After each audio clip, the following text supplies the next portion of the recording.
Gas بجلی کی load shedding ختم کی جائے اور تیل بجلی گیس کی قیمتیں ٹیرف نرخ کم کیے جائیں اور پیٹرولیم لیوی کا خاتمہ کیا جائے. یہ بار بار دیکھیں بھائی، انسان کسی حال میں خوش نہیں ہوتا.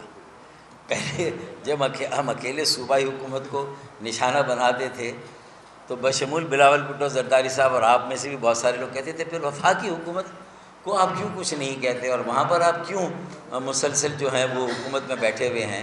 تو آج تو میں نے ایک ایسی بات کی نا جس میں آپ کو تھوڑا سا خوش ہونا چاہیے، تھوڑا سا مطمئن ہونا چاہیے. ہم نے اپنی توپوں کا رخ تھوڑا سا نہیں بلکہ اچھا خاصا وفاق کی طرف بھی کیا ہے اور انہیں ضامن گواہ اور اس معاہدے پر عمل درآمد کے لیے انوائٹ کیا. ان کی توجہ کو آئیں 4-5 دن وزیر اعظم صاحب بیٹھے ہیں، اگر نہیں بیٹھتے ان ساری باتوں پہ 4 جو انہوں نے براہ راست ہمارے ساتھ معاملات طے کیے ہیں اور 4 کے علاوہ جو باقی 18 ہے جن میں وہ خود ضامن گواہ ہیں اس پر عمل درآمد کرائیں. اگر نہیں ہوتا ہے تو پھر ہم فیصلہ کرتے ہیں. آج کی میٹنگ میں بھی آپ کے ساتھ جو ہے انیس کانٹانی صاحب، ان کے کوئی نمائندے مصطفیٰ کمال موجود نہیں. کیا یہ فیصلہ ایم کیو ایم پاکستان پوری کا ہے یا ایم کیو ایم آپ لوگوں کو حصہ لیا ہے؟ جی، خالد مغل صدیقی صاحب ہمارے کنوینر ہیں، چیئرمین ہیں، جن کو پارٹی کے تمام لوگ مانتے ہیں. کسی نے انکار نہیں کیا کہ وہ ہیں یا نہیں ہیں. تو میرے خیال میں اگر یہاں بیٹھا ہوں تو میں انہی کا بینر لے کے، انہی کا علم لے کے اور انہی کا مینڈیٹ لے کے یہاں پر بیٹھا ہوا ہوں. اور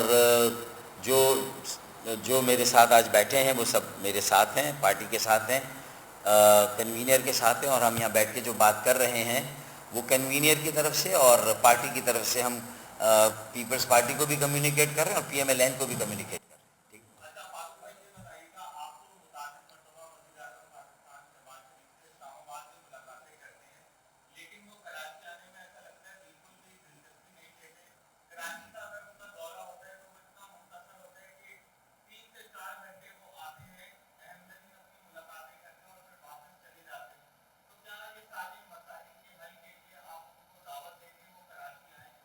ایک شعر پڑھ دیتا ہوں میرے خیال میں کہ حساب ملک کا بس اتنا سا گوشوارہ ہے، حساب ملک کا بس اتنا سا گوشوارہ ہے. کراچی کو نکال کے دیکھا تو سب خسارہ ہے. میرے خیال میں یہ ریئلائز کرنا چاہیے. 60% وفاق کو ریونیو دیں، 90% صوبے کو ریونیو دیں، 55% ایکسپورٹ براہ راست کراچی سے ہو، کراچی کی ملوں اور فیکٹریوں سے ہو، یہاں کی کاٹیج ڈومیسٹک انڈسٹری سے ہو.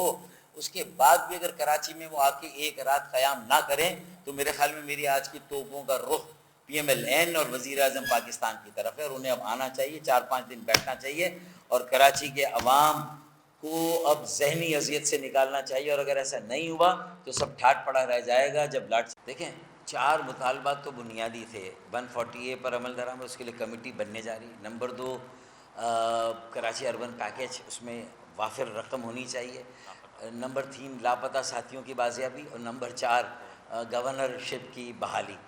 اچھا، یہ ایک یہاں اقتدار کے توازن کو قائم کرنے کے لیے اگر 8 آئینی عہدے پیپلز پارٹی کے پاس ہے تو ایک آئینی عہدہ پی ڈی ایم 1 کے زمانے سے ہمارے ساتھ طے ہے تو وہ ہمیں ملنا چاہیے. تو یہ بنیادی باتیں اگر کروں گا تو پھر بجلی گیس کے مسائل حل کرنے کے لیے تو کروں گا. آئندہ بلدیاتی انتخابات میں شفاف اور صاف اور شفاف غیر جانبدارانہ منصفانہ انتخابات اس کو یقین دہانی بناؤں گا. تو یہ گیس بجلی تو انٹیگرل پارٹ ہے ان 4 مطالبات کا. یہ کیسے اس سے الگ ہو سکتے ہیں؟ آئی پی پیز نے 20% ان کو آپ نے انگیج کیا. پچھلے سال بجلی کے بلوں میں کمی کی. ہم نے اس بار مطالبہ کیا بجٹ میں کہ 20% اور کم کریں آئی پی پیز کا جو کیپیسٹی چارج ہے. ہم نے ساری باتیں بجٹ کی تقاریر میں مطالبات کی فہرست لمبی. یہ 4 بنیادی مطالبات ہیں. ایسا نہیں کہ گیس اور بجلی کو ہم نے چھوڑ دیا ہے. یہ بالکل ہمارے لازمی مطالبات میں گیس بجلی کی لوڈ شیڈنگ ختم کی جائے اور تیل بجلی گیس کی قیمتیں ٹیرف نرخ کم کیے جائیں اور پیٹرولیم لیوی کا خاتمہ کیا جائے. یہ بار بار ہم کہتے رہے بھائی اور ہمارے لکھے ہوئے مطالبات میں بھی ہیں.